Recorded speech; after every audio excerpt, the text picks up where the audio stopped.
तो दोस्तों कहानी की शुरुआत में हमें तीन दोस्त दिखाए जाते हैं जिनमें उनका नाम होता है जुनू, बैत और एक सारा। ये तीनों राफ्टिंग कर रहे होते हैं और इस राफ्टिंग को ये सभी बहुत ज्यादा एंजॉय कर रहे होते हैं। राफ्टिंग करने के बाद सेरा अपने पति पॉल और अपनी बेटी जेसिका के साथ गाड़ी से अपने घर की तरफ निकलते हैं और तभी रास्ते में उनकी गाड़ी का एक्सीडेंट हो जाता है। जब सेरा को हॉस्पिटल में होश आता है तो उसे पता चलता है उसके पति पॉल और उसकी बेटी जेसिका की मौत हो चुकी है। इस बात से उसे बहुत ज्यादा दुख होता है और वो अपनी दोस्त बैत के गले लगकर फूट फूट के रोने लगती है। हमें एक साल बाद का सीन दिखाया जाता है। एक साल बाद सारा और बैत जूनू से मिलने के लिए जाती हैं। हालांकि सेरा नहीं जाना चाहती क्योंकि वो उदास है, लेकिन फिर भी ये दोनों एक सुनसान जगह पर जाते हैं। वहाँ पर जूनू होती है और जूनू के साथ उसकी और भी दोस्त वहाँ पर होती हैं और ये कुल मिला के 6 लड़कियाँ हैं जो कि अगले दिन यहाँ से आगे ट्रेकिंग के लिए जाने वाले हैं। फिर अगले ही सुबह ये सब 7 बजे ट्रेकिंग के लिए निकल जाते हैं। ये गाड़ी से एक जगह तक पहुँचते हैं। दरअसल इन्हें अंडरग्राउंड गुफाओं तक जाना है, लेकिन वहाँ तक जाने के लिए इन्हें पैदल ही जाना पड़ेगा और इन्हें यहाँ पर लीड कर रही है जूनू। जूनू के पास उन गुफाओं के बारे में एक किताब भी होती है, लेकिन उसे वो जरूरी नहीं लगती, इसीलिए वो उसे गाड़ी में रखकर वो अपने 5 साथियों के साथ आगे बढ़ती है। ये सब यहाँ से पैदल ही जाते हैं। फिर आखिरकार वो उसी जगह पर पहुँच जाते हैं जहाँ पर इन्हें गुफा के अंदर जाना है। फिर एक एक करके ये सब के सब नीचे उतरते हैं। यहाँ से ऊपर का नजारा काफी ज्यादा खूबसूरत होता है। फिर इनमें से एक लड़की पूछती है कि यहाँ से कहाँ जाना है, क्योंकि कहीं भी रास्ता नहीं दिख रहा होता है। जूनू उनसे बोलती है कि यहाँ से बाहर निकलने का सिर्फ एक ही रास्ता है और वो है सुरंग। हमें सुरंग से होते हुए यहाँ से बाहर निकलना होगा और ये एक एक करके सुरंग से आगे बढ़ना शुरू कर देते हैं। अब ये धीरे धीरे आगे बढ़ते हैं और आगे काफी ज्यादा बड़े बड़े खंडर होते हैं, लेकिन इन्हें कहीं भी रास्ता नहीं दिख रहा होता है और तभी इन्हें आगे बढ़ने का एक पतला सा रास्ता दिखता है। बैत जूनू से बोलती है, जैसा हमने इस जगह के बारे में किताब में पढ़ा था, ये जगह बिल्कुल भी वैसी नहीं है, ये जगह बहुत ही ज्यादा अलग है। जूनू बोलती है कि इसलिए मुझे किताबों पे विश्वास नहीं है, पर एक्सप्लोर करने के लिए बहुत कुछ है। और फिर ये एक एक करके उस पतली सी गुफा में आगे बढ़ना शुरू कर देते हैं। ये सब का सब आगे बढ़ जाते हैं, लेकिन सेरा वहाँ पर अटक जाती है और वो आगे बढ़ने ही वाली होती है, लेकिन उसे वहाँ पर सांस लेने में दिक्कत हो रही होती है। फिर बैत उससे बोलती है कि मैं तुम्हारे पास आ रही हूँ, तुम डरो मत। और बैत उसके पास जाती है और वो उसे मोटिवेट करती है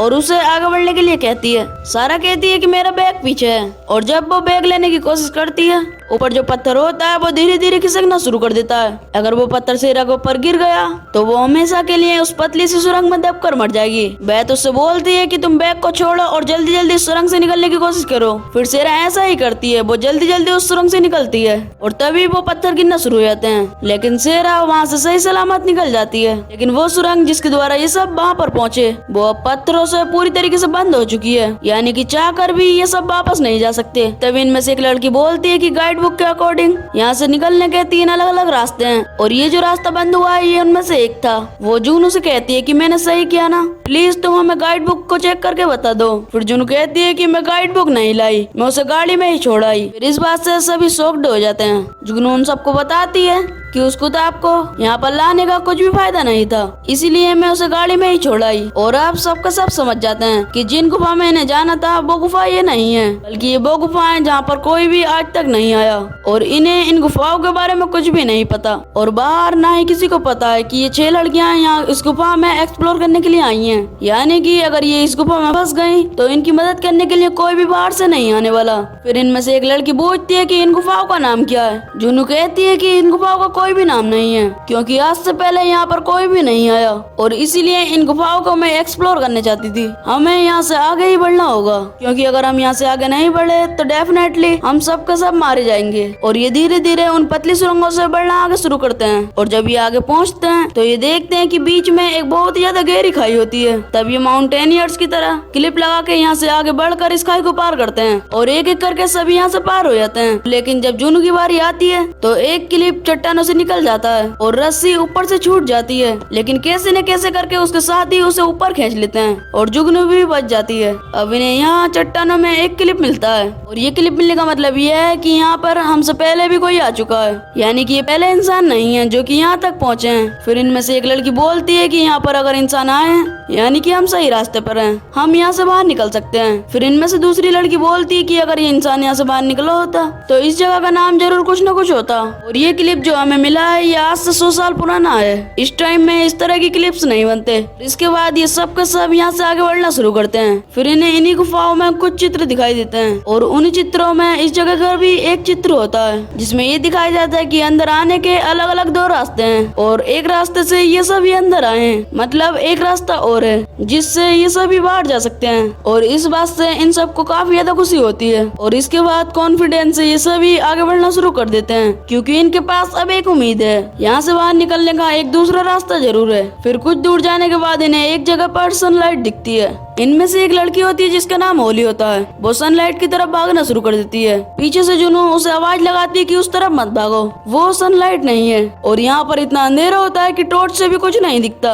और इससे पहले होली उस लाइट तक पहुँचती जिसे वो सनलाइट समझ रही थी, वो नीचे एक बहुत ही ज्यादा गहरी खाई में गिर जाती है जिससे कि उसका पैर टूट जाता है और अब वो अपने आप ऊपर नहीं आ सकती। इसीलिए एक एक कर सारी लड़कियों को नीचे जाना पड़ता है। नीचे जाने के बाद वो उसके पैर पर बैंडेज लगाते हैं और शेरा यहाँ से बाहर जाने का रास्ता ढूंढ रही होती है और तभी उसे अंधेरे में एक सफेद आकृति दिखती है। ये एक इंसान की तरह दिखने वाला क्लेचर होता है जो वहाँ पर गुफाओं में पानी पी रहा होता है। उसे देखकर सारा डर जाती है और तभी वहाँ पर जुगनू भी आ जाती है। शेरा जुगनू को सब कुछ बताती है और जब ये दोबारा वहाँ पर देखते हैं तो वहाँ पर कोई भी नहीं होता। जुगनू शेरा की बात पर विश्वास नहीं करती। जुगनू को लगता है कि वो डर गई है। शेरा कहती है कि मैंने यहाँ पर किसी को देखा, वो एक इंसान की तरह था और पहले भी मैंने ये सब महसूस किया था, लेकिन पहले मुझे बिल्कुल भी विश्वास नहीं था और जब मैंने अब उसे दोबारा देख लिया है तो मुझे पूरा यकीन है कि यहाँ पर कोई और भी है। अगर यहाँ पर कोई इंसान है तो हमें उनकी मदद लेनी चाहिए। और तभी जुगनू बोलती है कि तुम डरी हुई हो और तुम वही देख रही हो तुम जो देखना चाहती हो। और उसकी बात पर जुगनू बिल्कुल भी विश्वास नहीं करती। फिर बेथ शेरा को बोलती है कि हमें यहाँ से बाहर निकलना होगा।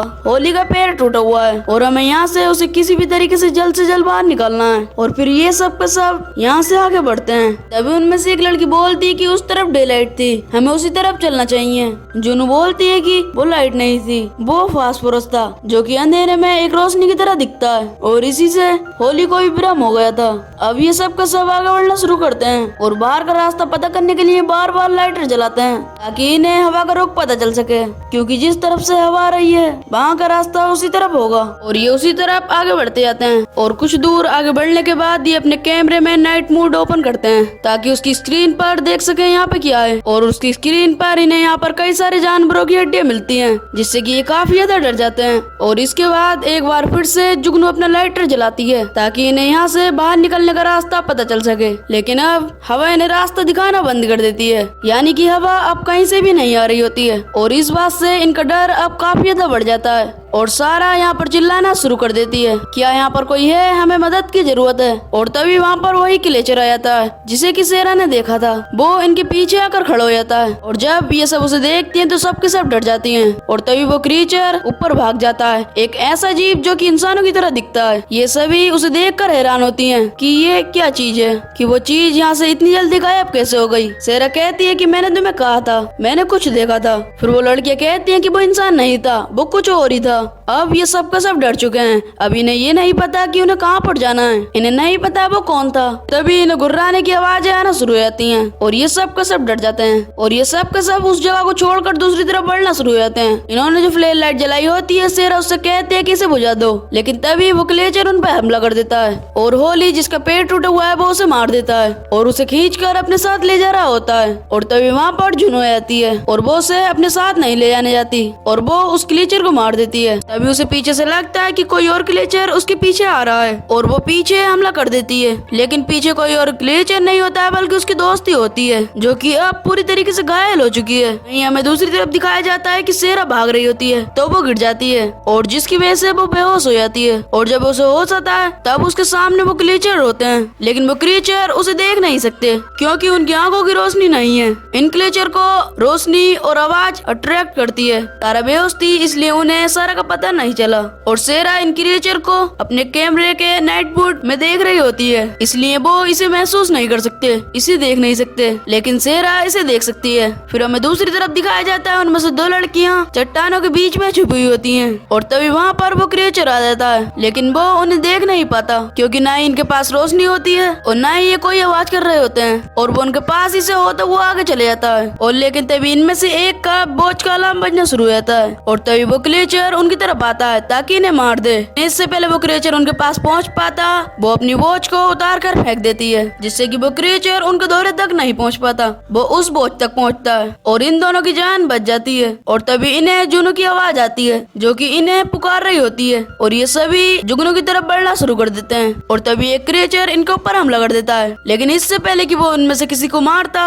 वहाँ पर जुनू पहुंच जाती है और वो उस क्रिएचर को मार देती है। और वो इन दोनों को बताती है कि बेथ और होली दोनों मर चुके हैं और सारा का मुझे पता नहीं वो कहाँ पर है। जुनू इनमें से एक से पूछती है कि ये है क्या, क्योंकि वो दूसरी लड़की जो होती है वो डॉक्टर होती है। और वो उस क्रिएचर को देख के बताती है कि ये क्रिएचर देख नहीं पाते, इन्होंने अंधेरे में गुफाओं में रहना सीख लिया है। और जैसे कि चिमकादर देखने के लिए अपनी तरंगों का इस्तेमाल करता है, आवाजों का इस्तेमाल करता है, और उसी तरह ये भी करते हैं। जुनू कहती है कि मुझे नहीं पता ये कौन है, लेकिन ये शिकार करने के लिए यहाँ से बाहर जरूर जाते होंगे और मुझे लगता है कि मुझे रास्ता मिल चुका है। और जो कोई भी इन्हें यहाँ पर लेके आया है उसने यहाँ से निकलने के लिए दीवारों पर मार्क लगा रखे हैं। दरअसल जुनू ने एक एरो का निशान देखा था और वो निशान बाहर जाने का निशान होता है। फिर ये दोनों कहते हैं कि हमें बाहर चलना चाहिए। फिर जुनू कहती है कि नहीं, मैं सेरा के बिना नहीं जाऊंगी। फिर हमें दूसरी तरफ दिखाया जाता है कि सेरा एक मसाल बना लेती है और जब वो आगे आती है तो उसे बेथ मिलती है और बेथ पूरी तरीके से घायल होती है और वो सेरा को बताती है कि जुगनू ने ये मेरे साथ किया और वो मुझे यहाँ पर मरता हुआ छोड़कर चली गई, उस पर विश्वास मत करना। सेरा बेथ को कहती है कि मैं तुम्हें यहाँ पर छोड़ कर नहीं जाऊंगी और वो उसका हाथ खींचती है और उसके हाथ में एक लॉकेट आ जाता है।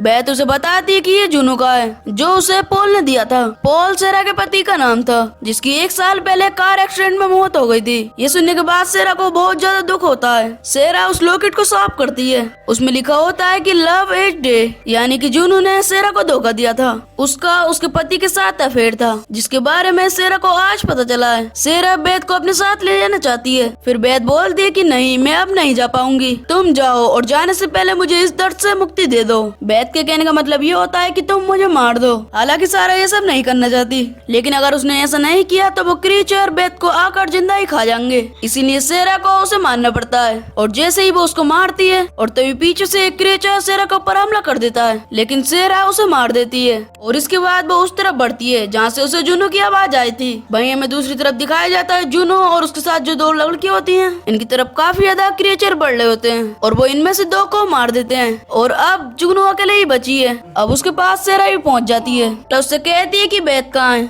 जुनू कहती है कि वो मर चुकी है। सेरा बोलती है कि क्या तुमने उसे मरते हुए देखा है? जुनू कहती है कि हाँ, मैंने उसे देखा था। और तभी इनके ऊपर खूब सारे क्रिएचर्स हमला कर देते हैं। ये दोनों उन सब को मार देते हैं। हालांकि ये क्रिएचर नरभक्षी होते हैं, लेकिन ये उतने ताकतवर नहीं होते। इनकी ताकत सिर्फ यही होती है कि वो खूब सारे होते हैं। जुनू जब उस लॉकेट को देखती है जो कि उसके पति पॉल ने जुगनू को दिया था, तब वो हैरान हो जाती है और तभी क्रिएचर की आवाज आती है और तभी सेरा उस हथियार से जुगनू की टांग में मारती है, जिससे कि जुगनू पूरी तरीके से घायल हो जाती है और वहाँ से निकल जाती है। और जब वो थोड़ी सी आगे जाती है तब उसे जुगनू की चीख की आवाज आती है, यानी कि उन क्रिएचर ने जुगनू को मार दिया है। सेरा ऊपर चढ़ने की कोशिश कर रही होती है, लेकिन तभी उसका हाथ फिसल जाता है और वो नीचे आकर गिर जाती है। और तब वो उठकर देखती है, तब उसे रोशनी दिखाई देती है और वो उस रोशनी की तरफ बढ़ते हुए जाने लगती है। फिर ये इन खतरनाक गुफाओं से बाहर निकल जाती है और बाहर इसकी गाड़ी भी होती है और वो गाड़ी लेकर यहाँ से निकल जाती है। फिर रास्ते में वो एक जगह पर गाड़ी रोकती है और उसे वहाँ पर उल्टी भी होती है। और जब वो गाड़ी के अंदर दोबारा देखती है तब वहाँ पर उसके राइट साइड में जुनू बैठी होती है, जिसे देखकर वो जोर से चीखती है। दरअसल ये पूरा एक सपना था। सारा वहाँ से नीचे गिरने के बाद बेहोश हो गई थी। ये एक हेलुसिनेशन था और अभी भी सारा उसी गुफा में होती है, लेकिन अब वो होश में आ जाती है और उसके सामने जो मसाल होती है वो उसे देखने के बाद उसे एक बार फिर से विजन्स आते हैं और ये विजन्स होते हैं उसकी बेटी जेसिका के। वो देखती है कि उसके सामने उसकी बेटी बैठी होती है और वो अपना बर्थडे बना रही होती है और जो कि मर चुकी है और बीच में केक है। और सेरा लगातार उस खाली जगह को ऐसे देख रही होती है जैसे रियल में उसकी बेटी वहाँ पर है। फिर सेरा को देखकर ऐसा लगता है कि उसकी दिमागी हालत को कुछ हो चुका है, वो अपने कंट्रोल में नहीं है। फिर वहीं पर अब क्रीचर की आवाज भी आना शुरू हो जाती है। ऐसा लगता है कि वो अब उसी की तरफ बढ़ रहे हैं। तो दोस्तों, इसी के साथ ये मूवी एंड हो जाती है। अगर आपको मूवी पसंद आई हो तो वीडियो को लाइक करके चैनल को सब्सक्राइब कर देना। अगर आपको इसका सेकंड पार्ट चाहिए तो नीचे कमेंट कर बताना। अगर आप जितनी जल्दी कमेंट में नेक्स्ट पार्ट टाइप करोगे मैं उतनी जल्दी नेक्स्ट मूवी लाऊंगा। तब तक के लिए till then take care, love you, bye bye.